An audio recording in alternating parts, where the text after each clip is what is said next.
So for this one right here, we want to determine if there's any vertical asymptotes or holes. So a vertical asymptote happens if, as x approaches a number, y goes to infinity or negative infinity. So if a limit is positive or negative infinity, when x is a fixed value, that's a vertical asymptote.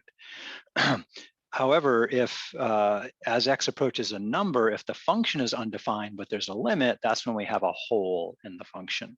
And we've seen each of these in other cases. Best way to check that is to factor the function that you have. So I'm going to do my best to factor each of these x squared minus 50. So this one's going to be something like x times x.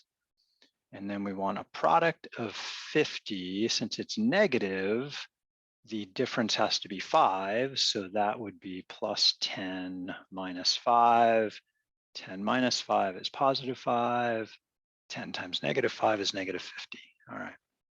Down here, now if there's a hole, then one of these factors has to cancel. So one of these factors I'm likely to see in the bottom here. 60, product of 60 whose difference is 4.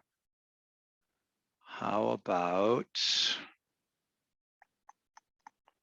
let's see, that one's not jumping out at me. 10 times 6. Oh yeah, there we go. So plus 10 minus 6. 10 minus 6 is 4.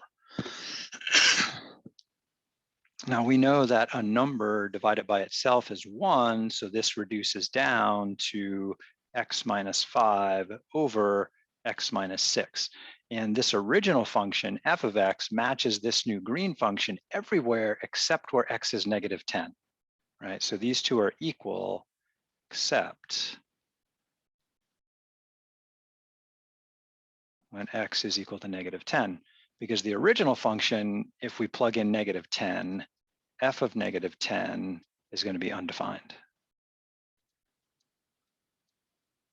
However, if we plug negative 10 into this new version here, negative 10 minus 5 over negative 10 minus 6, we get negative 15 over negative 16, which is positive 15/16. So that's going to be the limit. But the original function has a hole there because at negative 10, it's undefined. So what I'm saying here now is that the limit as x approaches negative 10 for my original function, x squared plus 5x minus 50 over x squared plus 4x minus 60, even though the function doesn't exist there, it doesn't have an answer, we're going to find if we zoom in on the graph when x is negative 10, we're going to find that the y value is 15/16, even though there's a hole there. Okay, so the hole is at x equals negative 10.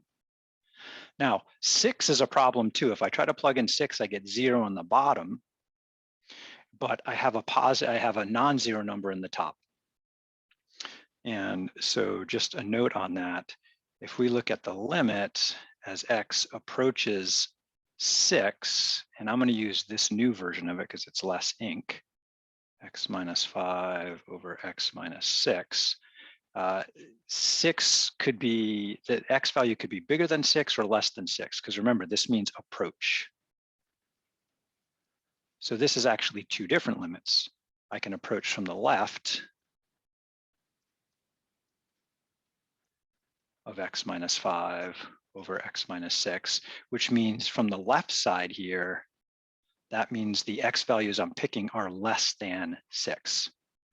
Now, if you take a number that's slightly less than 6 and subtract 6, right, 5.9 minus 6, that's going to give me a small negative number. So on the left side here, what I'm going to find is the denominator is going to be a small negative number.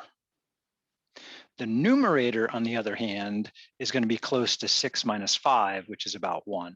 So I have 1 over a small negative number. So 1 over a small number is a big number, but it's negative. So this is going to give me a big negative number. And the closer I get to 6 on the left side, the smaller the denominator gets and the bigger the whole fraction gets.